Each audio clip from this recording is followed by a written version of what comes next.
ধন্যবাদ মশরুফ ভাই আমাকে ইনভাইট করার জন্য। একটু নিজের একটা সংক্ষিপ্ত পরিচয় দিই, কারণ এখানে যারা বসে আছেন সবাইকে এক নামে সবাই আপনারা চেনেন, আমাকে হয়তো আপনারা খুব একটা দেখেননি। হয়তো শুনেছেন যে আমি ইউনিলিভার কনজিউমার কেয়ারের চেয়ারম্যান। এছাড়া আমি কয়েকটা বোর্ডে বসি, যেরকম British BAT Bangladesh, singer Bangladesh, Marico Bangladesh, এই তিনটা বোর্ডে আমি বসি। এছাড়া প্রাইভেট সেক্টর আরেকটা আমাদের একটা প্রাইভেট কোম্পানি আছে যেটা ক্রাউন সিমেন্টের আমি আবার chief adviser, full time chief adviser. তো এটা আমার সৌভাগ্য এই সেন্সে যে আমি এমএনসিকে দেখেছি এবং লোকাল কোম্পানিকেও দেখেছি, এবং আমার প্রায় এখন 46 বছরের অভিজ্ঞতা, এখনও অ্যাক্টিভ সার্ভিসে আমি আছি। আর দ্বিতীয় কথা হচ্ছে যে এটা আমার জন্য একটা বড় এক্সপিরিয়েন্স যে এতগুলো জার্নালিস্ট হচ্ছে আমার অডিয়েন্স। আমি আবার টিচার, কিন্তু আমি পড়াই, কিন্তু ইনস্টিটিউট অফ চার্টার্ড অ্যাকাউন্ট্যান্টস বাংলাদেশে 46 বছর থেকে পড়াই। কিন্তু তবে এই যে অডিয়েন্সটা, it's not students, it is journalist, it's a totally different experience for me actually. কয়েকটা কথা আমি বলি, কারণ অনেক কথা এখানে হয়ে গেছে, কিছুটা হয়তো রেপিটেশন হতে পারে, তবে দুই একটা কথা আমি এমফেসাইজ করতে চাই, প্লাস একটা ভিন্ন আঙ্গিক আপনাদের দিতে চাই যেটা কোনো বক্তা এখনও পর্যন্ত কভার করেনি। প্রথম জিনিস হচ্ছে, আমরা সবাই জানি যে একটা ইংরেজিতে কথা আছে, please do not kill the Goose that লেজ দ্য গোল্ডেন এগস, যে সোনালি হাঁস যে দেয় তার আপনি মেরে ফেলেন না। কিন্তু বাংলাদেশে যদি পরিসংখ্যান দেখেন, আনুমানিক বলতে পারেন 2 কোটি লোকের ট্যাক্স দেওয়ার কথা,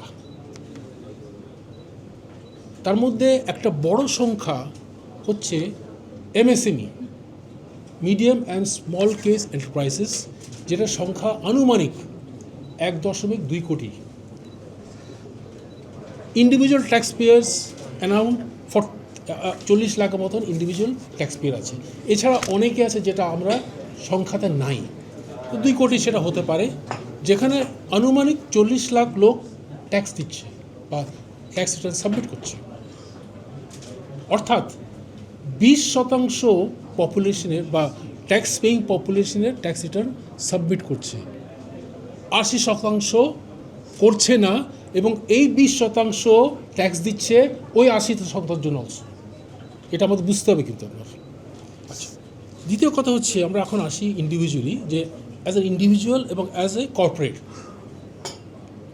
ইন্ডিভিজুয়াল কারা? একটা হচ্ছে যারা স্যালারি দেয়, তাদের কোনো চয়েস নেই, বিকজ ট্যাক্সটা অ্যাট সোর্স কেটে ফেলছে, আমার কোনো চয়েস নেই কিন্তু, রাইট? আর দ্বিতীয় কথা হচ্ছে যারা পেনশনার্স, যারা রিটায়ার করে গেছে, তারাও রিটার্ন সাবমিট করছে। তাদের দুর্ভাগ্য অনেক বেশি, একটু পরে আমি সেটাতে আসবো। যেহেতু আমাদের শ্রদ্ধেয় প্রফেসর সাহেব কয়েকটা কথা বলেছেন, অ্যাজ এন ইন্ডিভিজুয়াল আমি যে ট্যাক্স দিই তার বিনিময়ে আমি কি পাই?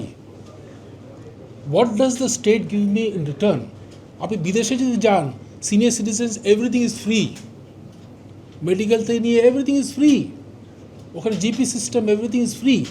What am I getting for paying my taxes? এর জন্য ইনভেশন কালচারটা বেশি। আমি যদি আজকে বুঝতে পারতাম যে ট্যাক্স দিয়ে কিছু বেনিফিট পাবো, অনেককে স্বপ্রণোদিত হয়ে ট্যাক্সটা দিত। দ্বিতীয় কথা আমি একটু আসি, এই যে অনলাইন রিটার্ন যেটা করা হয়েছে, ভেরি গুড ইনিশিয়েটিভ আমি বলবো। তবে একটা কথা আমি বলতে চাই, আমি নিজে খুবই আইটিতে ভালো, কিন্তু আমি ট্যাক্সে খুবই ভালো। আমি হিমশিম খেয়েছি রিটার্নটা ফিল আপ করতে, কিন্তু ঠিক yes, I struggle two fill up the return. So একটা অ্যাভারেজ ট্যাক্স পেয়ার যে আছে, আপনি হাউ ডু এক্সপেক্ট তাকে কী করতে হবে? একজন ট্যাক্সের লয়ারকে অ্যাপয়েন্ট করতে হবে, simple as that. He can fill up, right? অথচ আমি আসছি এখন, আমার ছেলে বিদেশে থাকে, ইউএসএ থাকে, he is not a tax guy, he is not a finance guy, he submits tax return online, very simple, কয়েকটা ডেটা দিয়ে সাবমিট করে দিচ্ছে। আর আমাদের এখানে যে রিটার্নটা আপনি দেখেন, মাশাআল্লাহ, মাশাআল্লাহ is the word for it. It is very confusing and very complex. এখন আমরা আসি অভাগা কর্পোরেট। মোটেও না। অভাগা বলছি কেন একটু শুনে না, একটু আমার কথা না শুনলে তো আপনি আগে থেকে কমেন্ট করতে পারেন না প্রফেসর সাহেব, ঠিক আছে না? আচ্ছা আচ্ছা, অনেকেই আছে মোস্ট পাওয়ারফুল। না, আমি আসছি। না আপনি কিন্তু দেখছেন বড় কর্পোরেটদের, কিন্তু সরি, অনেক কর্পোরেট আছে যারা ট্যাক্স রিটার্ন দিতে চায় না। হ্যাঁ, আপনার সাথে কেন? ওয়াই ইজ দ্য কোয়েশ্চেন না, আমরা সেটাতে আসি। কিন্তু যারা ট্যাক্স রিটার্ন দেয়, আমি এখন আসি, একটা ছাগলকে আপনি কয়বার জবাই করবেন? কয়বার বলুন তো একটু? একবার না?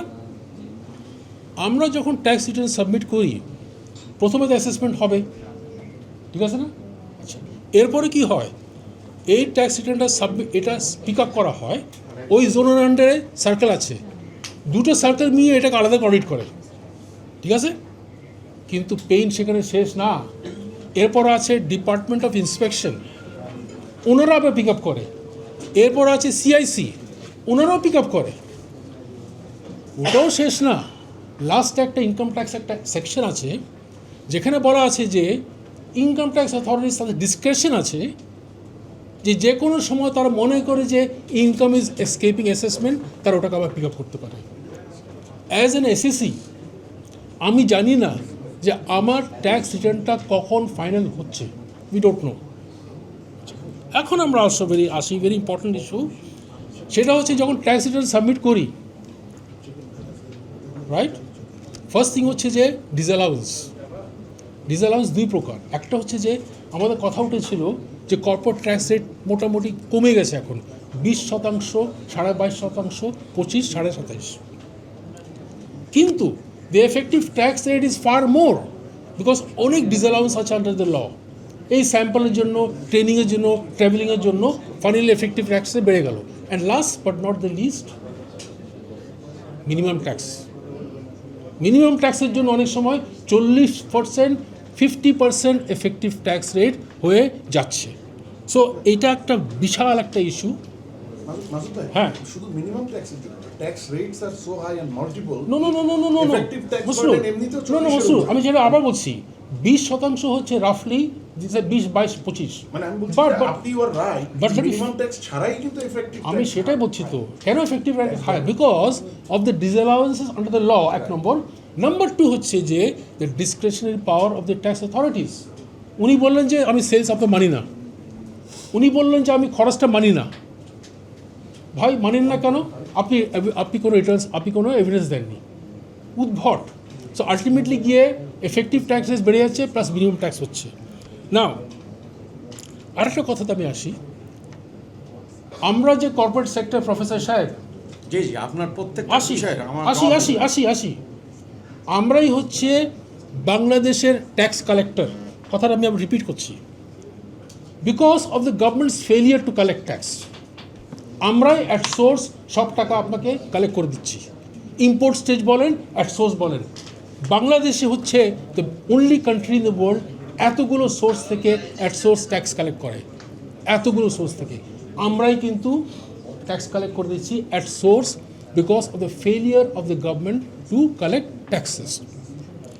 আপনি আর একটা জিনিস মনে রাখবেন যে অ্যাট সোর্স যখন ট্যাক্স কাটা হয়, আমি যখন একটা সাপ্লায়ারকে বলি ভাই আমি ট্যাক্স অ্যাট সোর্স করবো, ভ্যাট অ্যাট সোর্স করবো, সে কী বলে জানেন?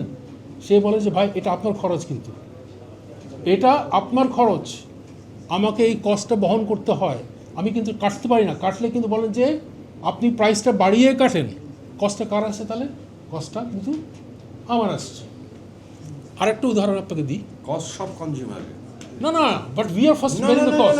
আচ্ছা প্রফেসর রং বলছেন। প্রফেসর সাহেব, ক্যান আই প্লিজ প্লিজ আপনি You have finished your part. Let me finish my part, please. If you interrupt me in that case, I lose my thoughts in that case. Please. Okay. Now, যেটা বলছিলাম that sorry, I lost my chain. So what is happening is this, that we are bearing the cost of the tax and VAT resource because we have become the tax collector because of the failure of the government. আমি আসি on the concept of minimum tax. Bangladesh is the only country in the world which has got minimum tax.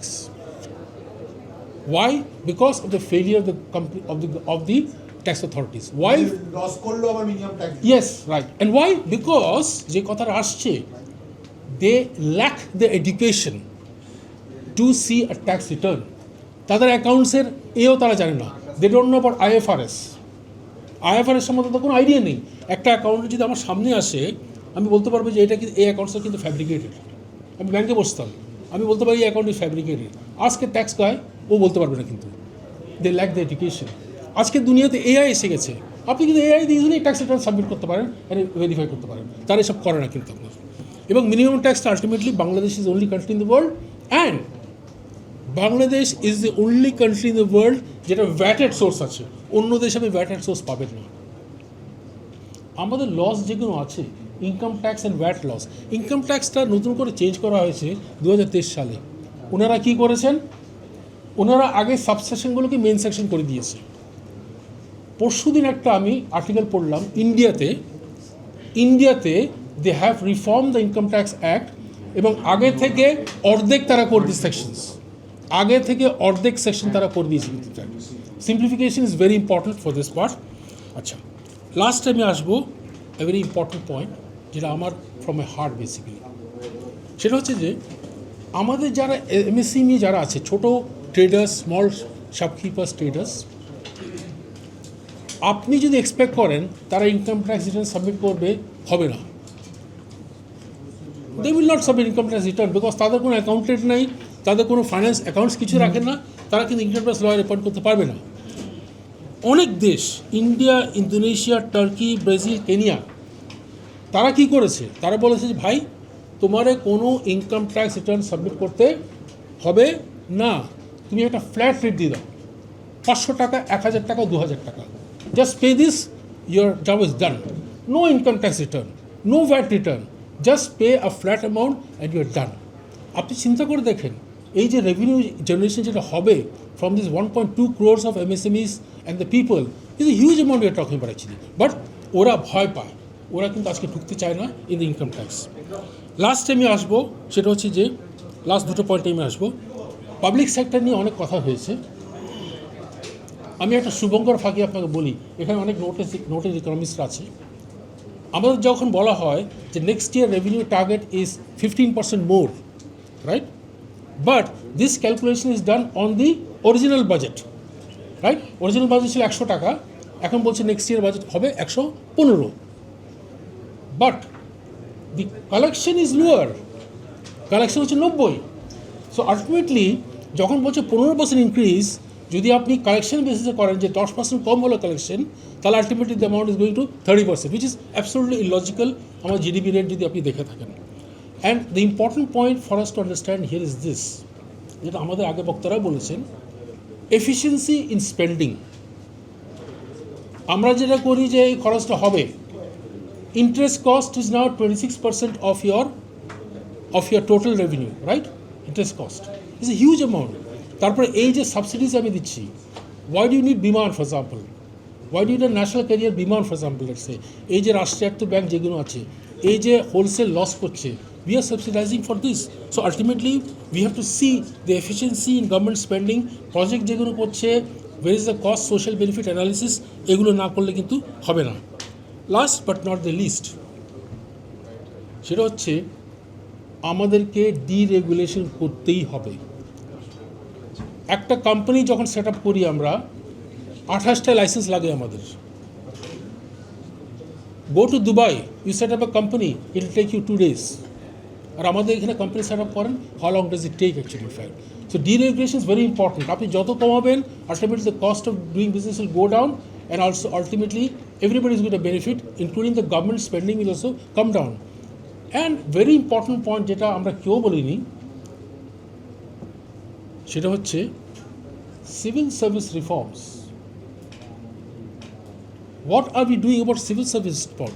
ব্রিটিশরা চলে গেছে, ওনাদের যে secretary থেকে নিয়ে deputy secretary, এর মাঝখানে এতগুলো লেয়ার আছে।